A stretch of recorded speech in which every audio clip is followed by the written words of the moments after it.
او پڑھنا قصیدہ حق دے ولی دا، پڑھنا قصیدہ اب حق دے ولی۔ اگلی آیت کیا ہے؟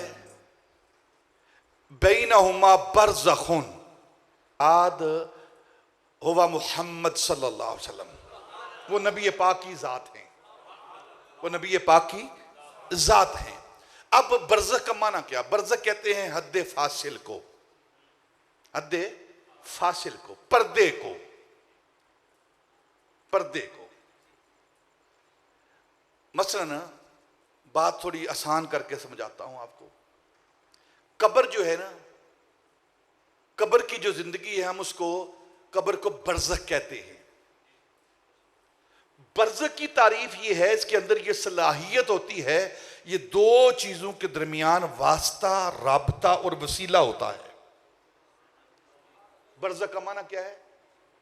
دو چیزوں کے درمیان رابطے کا جو ذریعہ ہے، جو رابطہ ہے، جو واسطہ ہے، جو وسیلہ ہے، اس کو برزخ کہتے ہیں۔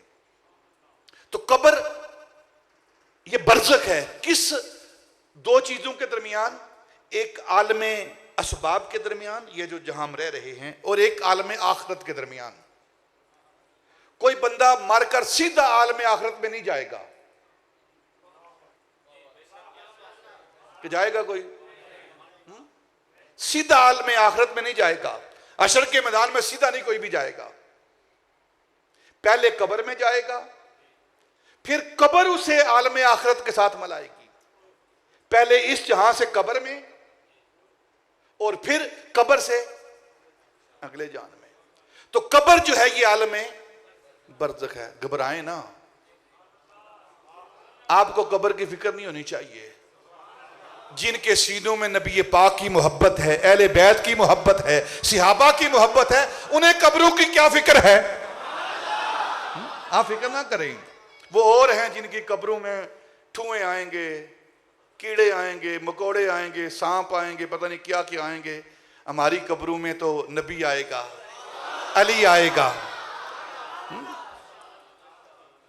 آپ فکر نہ کریں، قبر کا نام سن کے خاموش ہو گئے آپ۔ لیکن ایک بات یاد رکھیں کہ جانا ضرور ہے وہاں، جان نہیں چھٹنی۔ جان چھٹنی نہیں گی تو جان تو بغیر، بے شک جتنا مرضی بھج لو۔ یا اور آسان کر دیتا ہوں بات کو،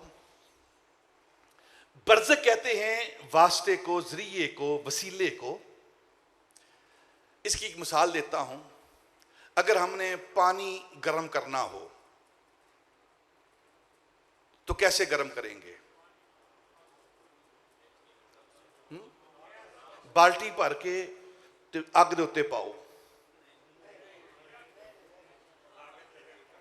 ایسے ہی ہوگا نا؟ نہیں، ایسے نہیں ہوگا۔ کیسے ہوگا پانی گرم؟ کیسے ہوگا؟ دیگچی میں پانی ڈالیں گے، ٹھیک ہے، آگ جلا کے اس دیگچی کو پانی کے اوپر رکھیں گے۔ اب جو دیگچی کا تلوا ہے، نیچے والا حصہ، اس کے اندر یہ خاصیت ہے کہ وہ واسطہ ہے۔ آگ سے حرارت وہ تلوا لے رہا ہے، آگ سے حرارت لے کر وہ پانی کو حرارت دے رہا ہے۔ اس تلوے کو برزخ کہتے ہیں۔ جو ہانڈی کا تلوا ہے نا، نیچے والا حصہ، اس کے اندر یہ خاصیت ہے کہ وہ آگ سے فیض، وہ تلوا لیتا بھی ہے اور آگے فیض پانی کو دیتا بھی ہے۔ تلوے کے اندر، برزخ کے اندر یہ خاصیت ہوتی ہے کہ اس کے اندر فیض لینے کی بھی صلاحیت ہوتی ہے اور فیض دینے کی بھی صلاحیت ہوتی ہے۔ اور سارے برازخ جو ہیں، ان سب سے بڑا برزخ وہ نبی پاک کی ذات ہے۔ نبی پاک کی ذات ہے۔ ان کے اندر کیا خصوصیت ہے، کیا جاذبیت ہے؟ ان کے اندر یہ صلاحیت ہے کہ اللہ کی ذات سے فیض لیتے بھی ہیں اور مخلوق کو فیض دیتے بھی ہیں۔ آپ برزخ کبریٰ ہے، نبی پاک برزخ کبریٰ ہے، سب سے بڑی برزخ وہ نبی پاک کی ذات ہے۔ کسی انسان کے اندر یہ قوت حاصل نہیں کہ وہ ڈائریکٹ اللہ کی ذات سے فیض لے سکے۔ تو لا محالہ اللہ اور مخلوق کے درمیان ایک برزخ ہونی چاہیے تھی۔ ایک واسطہ ہونا چاہیے تھا، ایک وسیلہ ہونا چاہیے تھا، اور وہ وسیلہ حضور کی ذات ہے۔ اللہ کی ذات سے فیض لیتے ہیں اور مخلوق کو فیض دیتے ہیں، مخلوق کو فیض۔ یہ جھگڑا ڈالا ہوا ہے نور اور بشر کا، نور نہیں، نور نہیں، نہیں، نور نہ ہوتے تو اللہ سے فیض لے نہ سکتے، اور بشر نہ ہوتے تو مخلوق کو فیض دے نہ سکتے۔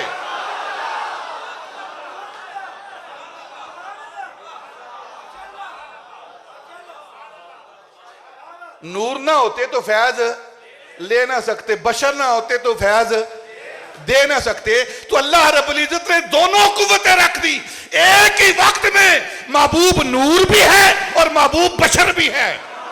یہ دونوں شانیں ہیں، یہ میرے حضور کی شانیں ہیں دونوں۔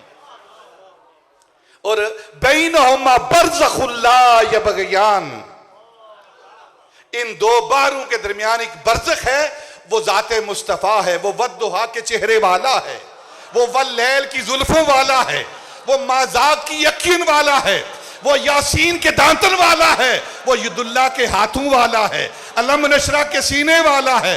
وہ محبوب ہے جس کے لب لالی ہیں، خط مشکی ہیں، زلف عنبری ہیں، چشم نرگسی ہیں، اور شان رحمت للعالمین ہے۔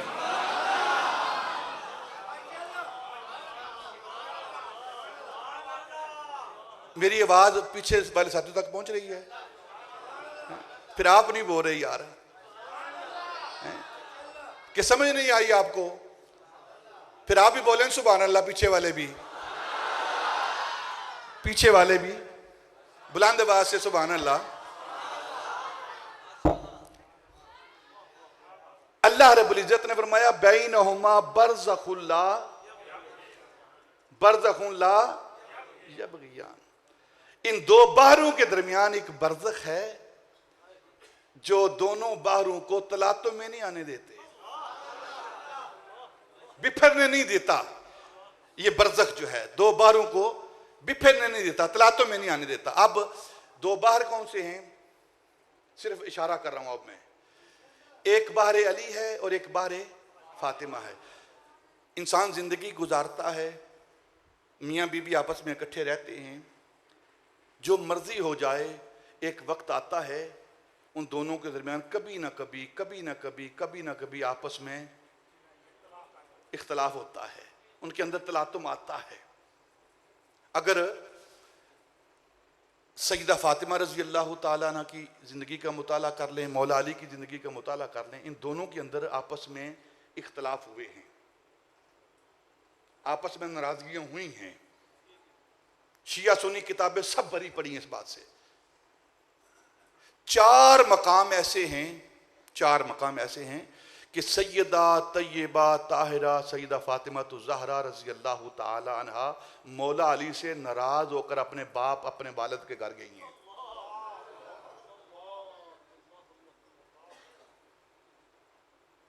ہر وقت سیدنا ابو بکر صدیق رضی اللہ تعالیٰ عنہ کی ذات پر زبان دراز کرتے ہو، کہتے ہیں جی سیدہ ابو بکر سے ناراض ہوئی ہے، سیدہ ابو بکر ایک بار صرف، وہ بھی جھوٹی روایت ہے، اور وہ بھی سیدہ پاک نے نہیں کہا کہ میں ناراض ہوں۔ کوئی مائی کا لال دکھائے مجھے کہ سیدہ پاک نے کہا ہو باغ فتح کی مانگے کے وقت کہ میں ابو بکر سے ناراض ہوں۔ جس نے ناراضگی کی بات کی ہے نا کہ سیدہ پاک ناراض تھی، وہ آپ اور میں تھے، وہ راوی تھا جس نے کہا کہ سیدہ پاک ناراض ہیں۔ سیدہ پاک نے نہیں کہا کہ میں ابو بکر سے ناراض ہوں۔ جہاں سیدہ پاک نے کہا ہی نہیں کہ میں ناراض ہوں، اور یہاں دوڑے پڑے جا رہے ہیں کہ وہ ناراض ہو کر گئی، حق نہیں دیا، لہذا ظالم ہے۔ اگر ابو بکر پر سیدہ پاک کے ناراض ہونے کی وجہ سے ظالم ہونے کا فتویٰ لگتا ہے تو وہ ایک بار ناراض، اور یہاں مولا علی سے 4 بار ناراض ہوئی ہیں۔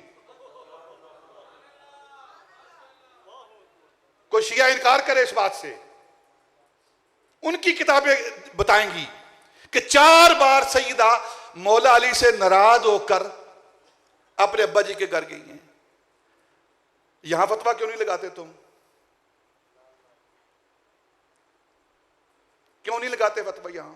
نہ، وہ ان کا معاملہ ہے، ہم کون ہوتے ہیں پھر فتویٰ لگانے والے؟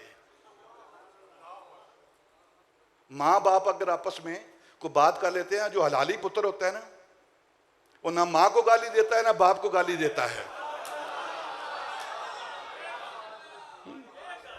جو حلالی پتر ہوتا ہے نا، وہ دونوں کی عزت کرتا ہے، دونوں کی عزت کرتا ہے.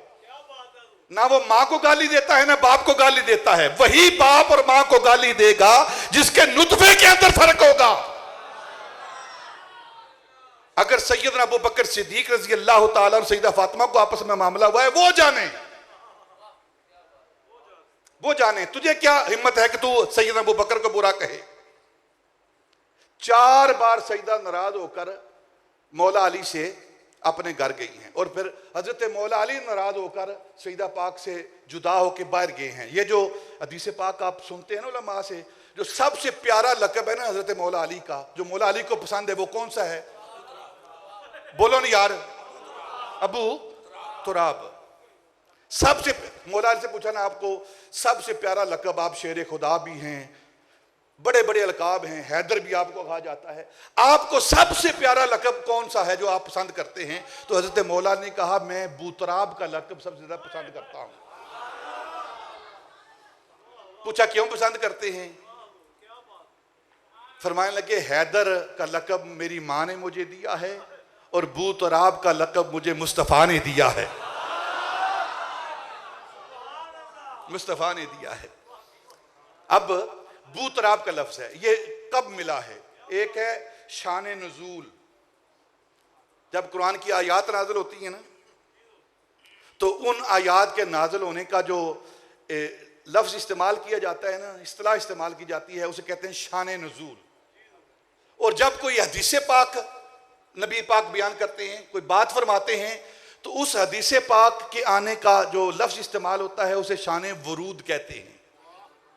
شان ورود، یہ ادب ہے، احترام ہے. قرآن کا اور حدیث کا فرق جو ہے، قرآن کے لیے شان نزول آپ پڑھتے ہیں نا، یہ آیت ہے، اس کا شان نزول کیا ہے، اور حدیث پاک اس کا شان ورود کیا ہے. سنی تو اتنے ادب والے ہیں، اتنے ادب والے ہیں. شان ورود، اور اس فن پر پوری کتابیں موجود ہیں ورود پر. جب سیدہ فاطمہ رضی اللہ تعالی عنہ سے کچھ بات ہوئی تو حضرت مولا علی رضی اللہ تعالیٰ اٹھ کر نا اپنے گھر سے نکل کر مسجد کے اندر، مسجد کے سین کے اندر، یا تھوڑا مدینہ کے کسی جگہ پر، مختلف مقامات ہیں جہاں کے بارے میں کہا جاتا ہے، وہاں جا کر حضرت مولا علی بیٹھ گئے. تھوڑی دیر کے بعد نا آپ لیٹ گئے، تہمت باندھا ہوا ہے، جسم پر کرتا نہیں ہے، اور اس زمین کی مٹی اور خاک جو ہے وہ آپ کے بدن پر لگی ہوئی ہے. نبی پاک صلی اللہ علیہ وسلم گھر گئے اپنی بیٹی کے گھر، تو پریشان بیٹھی ہیں. پوچھا بیٹی کیا وجہ ہے پریشان ہو آج؟ کہنے لگی ابا جان گھر میں کچھ بات ہوئی ہے تو علی مجھ سے ناراض ہو کر چلے گئے ہیں. میں چل اچھا. نبی پاک باہر نکلے، ڈھونڈتے ڈھونڈتے تلاش کرتے کرتے دیکھا تو مولا علی زمین پر خاک پر لیٹے ہوئے ہیں، تراب پر لیٹے ہوئے ہیں. تو نبی پاک کو پیار آیا، قم یا ابا تراب، قم یا ابا تراب. اٹھایا اور ساتھ لے کر گئے، سیدہ فاطمہ کے پاس جا کر چھوڑا حضرت مولا علی کو، اور سیدہ فاطمہ سے فرمایا تم اپنے خامد کا دھیان رکھا کرو، ان کا خیال رکھا کرو. تنبیہ کی، یہ لفظ موجود ہیں. اب سیدنا ابو بکر صدیق کے ساتھ تھوڑی سی بات ہو جائے تو وہاں طوفان اٹھا دیا جاتا ہے، حالانکہ کوئی ناراضگی نہیں، سیدہ پاک نہیں ناراض ہوئی، بالکل ایک لفظ بھی موجود نہیں ہے کہ سیدہ پاک سیدنا ابو بکر صدیق سے ناراض ہوئی ہیں. اور یہ جو بات کی جاتی ہے کہ انہوں نے ساری عمر پھر بات ہی نہیں کی سیدنا ابو بکر سے. ہاں سنو، محدثین سے سنو کیا کہتے ہیں وہ. سیدہ پاک نے آ کر سوال کیا باغ فدق کے حوالے سے، اور سیدنا ابو بکر صدیق نے جواب دیا نبی پاک کی حدیث پاک سے کہ آپ کے ابا جان نے اس حوالے سے یہ فرمایا ہے. سیدہ واپس چلی گئی اور ساری عمر سیدہ نے بات نہیں کی، باغ فدق کے حوالے سے اس مسئلے پر کبھی بات نہیں کی.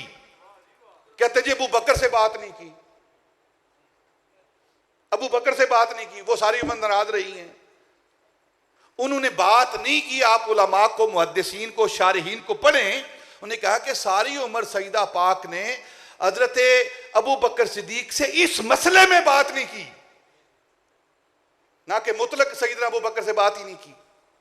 اور پھر اس طرح کی روایات کہ معاذ اللہ سیدنا ابو بکر صدیق کے بعد آنے والے خلیفہ سیدنا عمر فاروق، انہوں نے سیدہ پاک کے شکم پر زور سے ٹھڈا مارا، لات ماری اور حمل گر گیا اور دروازے کو آگ لگائی، گھر کو آگ لگا دی. وہ شیر خدا کہاں تھے پھر اس وقت؟